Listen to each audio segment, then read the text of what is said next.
اور اس کا موقع نزول یہ ہے کہ جب نبی قرآن پڑھتے تھے تو کفار شور مچاتے تھے، تو کفار کو چپ کرانے کے لیے یہ آیت اتری، اور تم اسے نماز میں قرآن پڑھنے پر فٹ کیے جا رہے ہو۔ مولوی صاحب پتہ ہے آپ لوگوں کی؟ او مولوی صاحب، ہاں بولیں۔ یہاں بحث اس کے شان نزول سے نہیں ہے، اس کے اطلاق اور حکم سے ہے کہ اس کا اطلاق اور حکم کہاں ہو رہا ہے۔ آپ کو معلوم ہوگا کہ صحابہ پہلے حالت نماز میں بات کرتے تھے، پھر آیت کریمہ اتری وقوموا للہ قانتین، اپنے رب کے حضور خاموش کھڑے رہو۔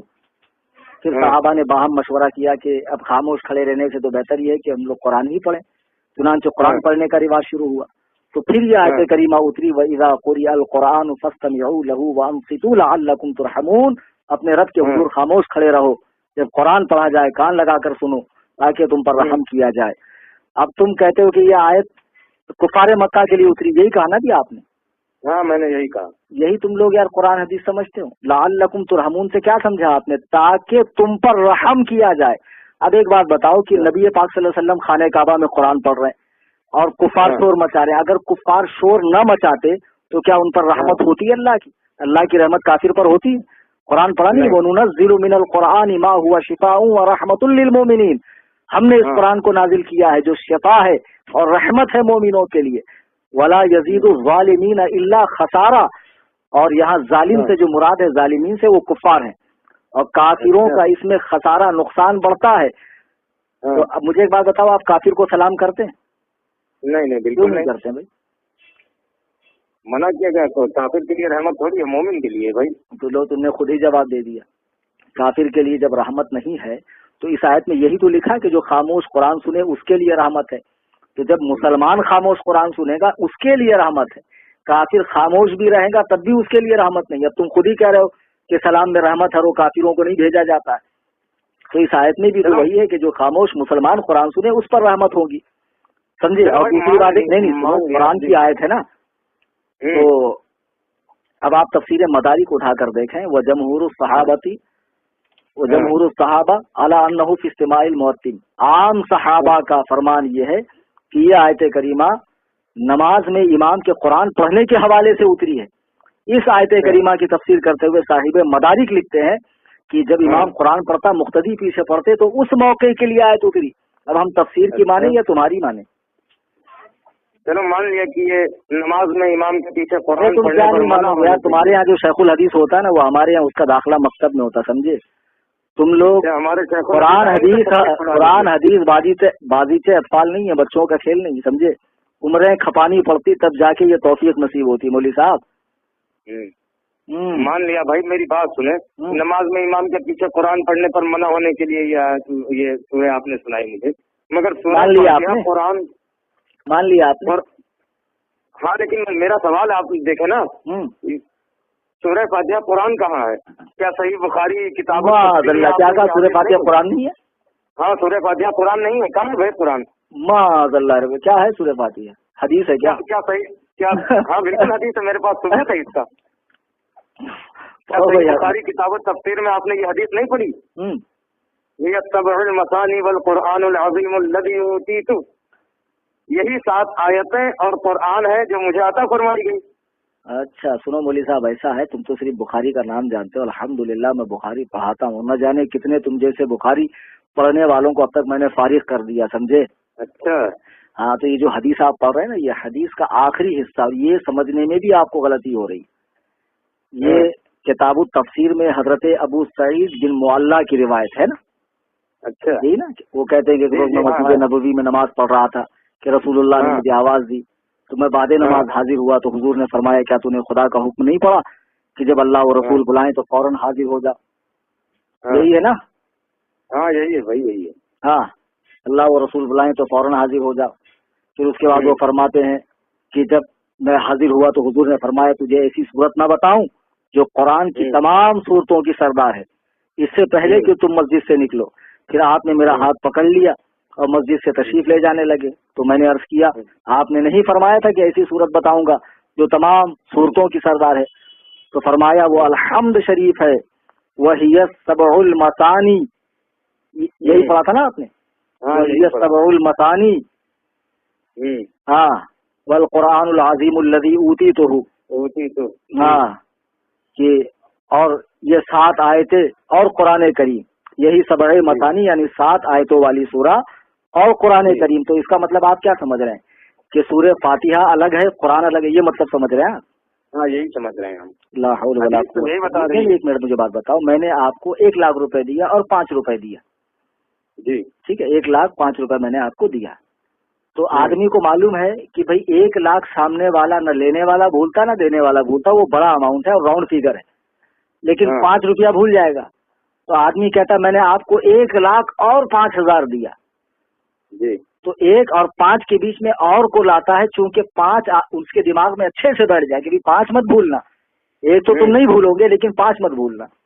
تو نبی فرماتے ہیں 113 صورتیں تو یقیناً قرآن کی ہے، یہ بھی قرآن کی، لیکن ان تمام صورتوں میں اس کا مقام یہ ہے کہ یہ ان صورتوں کی سردار ہے، ان صورتوں کی سردار ہے. یہ فرمانے کا مطلب ہے کہ ہم نے تمہیں قرآن دیا اور 7 آیتیں، یعنی تم قرآن کی 113 صورتوں کو تو نہیں بھولو گے، لیکن اس سب سے پہلی والی صورت کو بھی مت بھولنا جس میں 7 آیتیں ہیں. جیسے میں نے ابھی کہا کہ میں نے آپ کو 1 لاکھ روپے دیا اور 5 روپے، تو 1 لاکھ روپیہ ہوتا ہے، 5 روپیہ روپیہ نہیں ہوتا ہے کیا؟ ارے جیسے 1 لاکھ روپیہ ویسے 5 روپیہ بھی روپیہ ہے. تو جیسے 113 قرآن کی صورتیں ہیں ویسے یہ 7 آیتیں بھی قرآن کی ہے صورتیں ہیں. اور اوپر اسی حدیث میں جو اوپر لکھا ہے نبی نے فرمایا کیا میں تمہیں قرآن کی ایسی صورت نہ بتاؤں، قرآن کی ایسی صورت نہ بتاؤں جو تمام صورتوں کی سردار ہے. تو نبی نے تو خود ہی فرما دیا کہ یہ قرآن کی صورت. اب تم کیسے بول رہے ہو یار کہ یہ قرآن کی صورت نہیں ہے؟ معاذ اللہ رب العالمین. ارے تم نے کیسے کہہ دیا یہ قرآن میں نہیں ہے؟ آپ لوگ یار اندھے مقلد ہو بالکل. آپ یہ قرآن و حدیث ہے سے نظر آتا ہے. ایسا ہے مولوی صاحب، ساری دلیلیں میں نے دی سمجھے، اور تمہاری جو دلیلیں تم نے پیش کی نا حدیث اور قرآن کی آیت کی غلط تفسیر بالرائے، اس کا صحیح معنی و مفہوم بھی میں نے آپ کو سمجھایا. اب تم ہمیں کو اندھے مقلد بول رہے ہو، بلکہ حقیقت یہ ہے کہ بزرگان دین، ائمہ مجتہدین، اولیاء کاملین سے خدا واسطے کا بیر ہے آپ لوگوں کو. اور آپ وہ جماعت ہو جس کی پیشن گوئی اللہ کے نبی نے فرمائی دجالون کذابون یاتونکم من الاحادیث، جھوٹ بولنے والوں، فریب دینے والوں کی آخری زمانے میں ایک جماعت ہوگی جو حدیثیں گڑھیں گے. ایسی حدیث بما لم تسمعوا انتم ولا آباؤکم، جو تم نے اور تمہارے باپ داداؤں نے نہ سنی ہوگی. تو اسی جماعت کے فرد ہو تم، اور تم سے اس سے زیادہ کی امید بھی نہیں کی جا سکتی ہے. یعنی تم یہی کچھ کرو گے. کرنا چاہتے ہیں آپ کو بتائیں، آپ ہمیں کیا ثابت کرنا چاہتے ہیں؟ ہم تمہیں کیا ثابت کرنا چاہتے ہیں؟ اتنی دیر میں تم خود ہی ثابت ہو گئے کہ تم 1 نمبر کے چوتیم سرپریٹ دگریٹ ہو. تم خود ہی اتنی دیر کی گفتگو میں تم خود ہی پگلے اعظم عالم معلوم پڑ رہے ہو یار. ہم کیا ثابت کریں؟ دیکھتے ہم اپنے بڑے عالم کو لے کر آتے ہیں آپ کے پاس، پھر بتاتے ہیں آپ کو. تمہارے بڑے کو نہیں، اور جتنے سڑے ہیں سب کو لے آؤ. صرف بڑے نہیں، جتنے سڑے ہیں سب کو لے آؤ. Any time most welcome for ٹھکائی انشاءاللہ. قصر ابو حنیفہ. ہاں قصر ابو حنیفہ میں تمہاری ٹھکائی ہوگی بیٹا. ٹھیک ہے، دیکھ لیتے ہیں. اللہ حافظ. رکھو بیوقوف.